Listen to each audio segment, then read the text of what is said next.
Souvent, Dieu te montre des choses qu'il va accomplir avec toi. Souvent, il te parle de ce qu'il va faire avec toi. Par des rêves, par des prophéties, par la parole de Dieu, etc. Mais tu es là et tu vois que les années passent et ce qu'il t'a dit ne s'accomplit pas. Que faire? Bonjour à tous, aujourd'hui je vais parler de l'attente. Quand Dieu te parle d'un truc et il faut attendre avant son accomplissement pendant longtemps. Ça vous est déjà arrivé de recevoir des paroles de Dieu par rapport à vos vies et de regarder autour de vous et de voir que rien n'est en rapport avec tout ce qu'il vous a dit, tout ce qu'il vous a fait. C'est frustrant parce qu'on se dit, mais attends, Dieu, tu m'as quand même parlé ou c'était pas toi? Parce que il y a des fois aussi tu n'arrives pas à reconnaître sa voix et tu sais pas si vraiment c'était sa parole, c'était lui ou pas. Par exemple, tu attends pendant longtemps, tu as l'impression que ça n'arrive jamais. Tu es là, tu te dis, mais Seigneur, jusqu'à quand je vais rester dans cette situation? Jusqu'à quand ça va être difficile pour moi? Jusqu'à quand je vais stagner? Jusqu'à quand? Jusqu'à quand? Jusqu'à quand? En général, la plupart des personnes commencent à se plaindre devant Dieu. Seigneur, c'est pas ce que tu m'as dit. Seigneur, où est mon miracle? Seigneur, où est mon travail? Seigneur, où est ma Mercedes? Mais le truc, c'est que quand Dieu parle, la parole de Dieu dit que tout ce que Dieu dit, il le fait.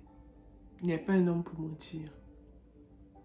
Les êtres humains ont tendance à faire beaucoup de promesses, à dire beaucoup de choses, souvent sous le coup de l'émotion. Et ces choses qu'ils disent te touchent dans ton cœur et tu te dis, waouh, quoi, toi tu vas faire ça pour moi.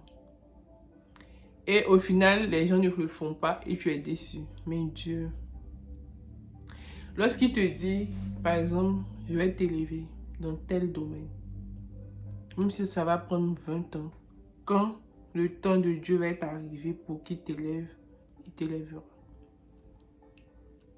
Ça peut prendre 20 ans parce que tu n'es pas prête pour cette élévation. Ça peut prendre 20 ans parce que quand il regarde ton caractère, il se dit que si toi il te lève aujourd'hui, il risque de te perdre parce que ça va te détruire. Ou s'il te lève, tu vas t'éloigner de lui parce que tu n'es pas assez mature pour cette bénédiction-là. Et ça concerne toutes les choses de ta vie, que ce soit dans ton travail, dans tes relations ou autres. Dieu veut toujours nous bénir, même dans sa parole le dit. Il a même envoyé son fils afin que nous soyons sauvés.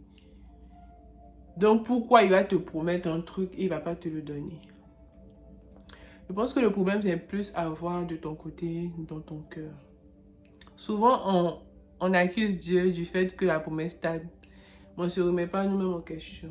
Dans le sens où on ne se dit pas, ah, peut-être en attendant la promesse, je dois faire ça, genre. Je dois garder mon cœur. Je dois continuer à croire, à faire grandir cette foi, la foi par rapport à ce projet. Je dois travailler ce projet-là, commencer en bas. Parce qu'il y a des fois, Dieu veut te faire des choses. Il veut te bénir dans un domaine. Mais tu es assis, tu attends, tu commences pas, tu fais rien. Tu te dis que, ah, en tout cas, Dieu va faire. En tout cas, Dieu m'a dit, va faire. Donc si, lève-toi, commence. Commence quelque part, en fait. Quelqu'un a dit que c'est un travail. Un forgeron quand il devient forgeron, c'est vrai. Parce que même si, au début, tu n'as pas toutes les capacités pour réussir dans ce domaine-là, mais à force de faire, tu vas commencer à comprendre les mécanismes. Tu vas commencer à rentrer dans le moule. Tu vas commencer à faire ton chemin. Et au moment où Dieu aura prévu, il t'élèvera par rapport à ça. Ce que je voulais dire en tout cas, c'est que dans l'attente de la promesse de Dieu pour ta vie, ne reste pas les bras croisés. Prie. Rappelle les promesses à Dieu. Tu te mets dans sa présence, tu lui dis, Seigneur, tu as dit ça. C'est pas moi qui l'ai dit, c'est toi qui l'as dit. Fais-le. Je continuerai à croire en ça jusqu'à ce que le souffle de vie s'arrêtera dans mon corps. Mais tu l'as dit, donc je crois que c'est vrai. Tout ce que tu dis est vrai. Donc j'y crois. Même si je suis en train de partir vers la mort, je sais que tu vas le faire. Même si c'est au dernier moment, tu le feras. Parce que je ne quitterai pas cette terre sans que tu aies accompli tout ce que tu m'as promis. Hey! Au final, c'est ça la foi. C'est croire en ce qu'on ne voit pas. croire que demain va être meilleur malgré que tout semble ténèbres autour de nous, détruit autour de nous, sans issue. Dieu ne ment jamais. Même si ça prend 1000 ans, ce qu'il t'a dit, il va le faire. Et moi, je sais que par exemple, par rapport aux promesses de Dieu, il me les montre dans les rêves. Quand je commence à beaucoup le questionner, il me les montre.